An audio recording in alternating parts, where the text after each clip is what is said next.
अरे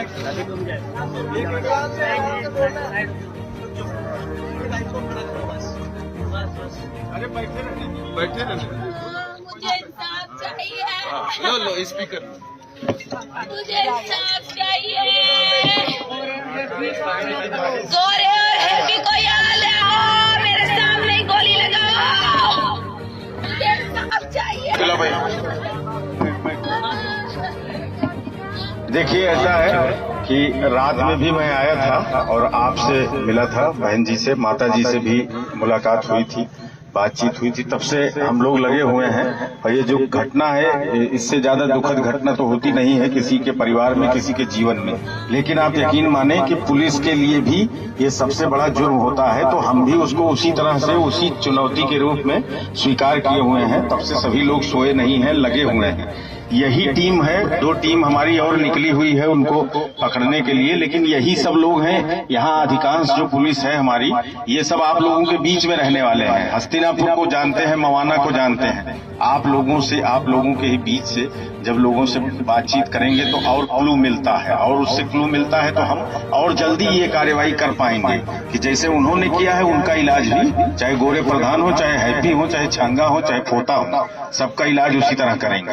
तो आप बिल्कुल इस बारे में थोड़ा सा विश्वास रखिए। समय लग जाता है जब आदमी ये सब प्लान बना के करता है, तो थोड़ा टाइम लग जाता है ना, तो हम कर रहे हैं उसको। और जब आप ये, चूंकि ये है ऐसा, तो आप अंतिम संस्कार करें, उसके बाद हम लोग को भी थोड़ा टाइम मिल जाएगा, तो हम लोग बिल्कुल करेंगे। जैसे आप कह रहे हैं कि बहुत जल्दी करिए, 12 घंटे में हो सकता है कि हम सर धारा कौन कौन सी लगी है? हाँ ठीक, हम बता रहे हैं, तो सुन लीजिए, मैं रुका कहाँ हूँ, सुन लीजिए फिर आप बोल लीजिएगा। जब ऐसे है कि आप जैसे कह रहे हैं 12 घंटे, हो सकता है हम 6 ही घंटे में पकड़ लें। जो ये समय बीतता जा रहा है, जब हम कहीं और बैठेंगे, जैसे आप लोग इतना जानते हैं कि टेक्निकल जो एविडेंस निकाला जाता है उसमें लोगों का सीडीआर आता है, मोबाइल कहाँ बात किया, तो ये आधा तो आ गया, आधा भी आ रहा है। लेकिन आने के बाद ऐसा थोड़ी ना है, उसको बैठ के देखेंगे ना, हम देखेंगे तभी तो चीजें हो पाएंगी। तो जब आप इससे फुर्सत देंगे तो यही टीम तो काम करेगी। और जो टीम लगी हुई है, 2 तो लगी है, वो ठीक है, काम कर रही है।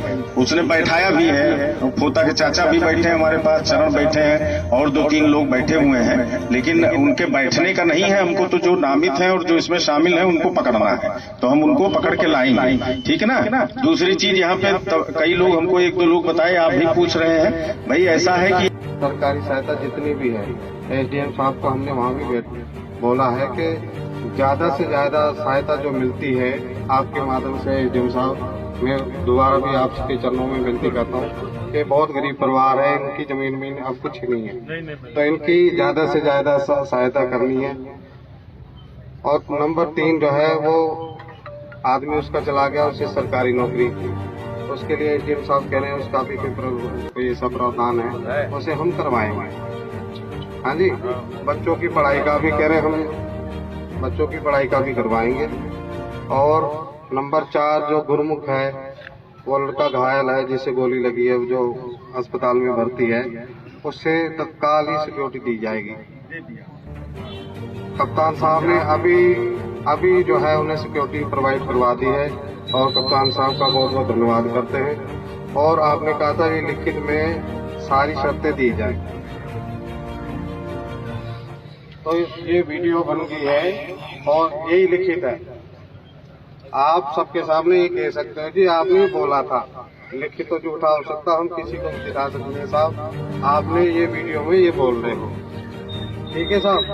तो मैं ये कह रहा हूँ, और परिवार से और आप सब भाइयों से मैं हाथ जोड़ करके विनती करता हूँ, देखो दहेज जो है उसकी भी बेदबी हो रही है, ज्यादा देर दहेज का जो है इस तरीके से हमने निरादर नहीं करना चाहिए। तो मैं आप सबको हाथ जोड़ के विनती करता हूँ, और परिवार से, माता जी से और सभी परिवार से, सारी संघर्ष में हाथ जोड़ के विनती करता हूँ कि हमें जो है संस्कार कर देना चाहिए। एसपी साहब ने आपकी सारी शर्तें मान ली, आगे आप जैसा कहें वैसा करें, ठीक है माता जी।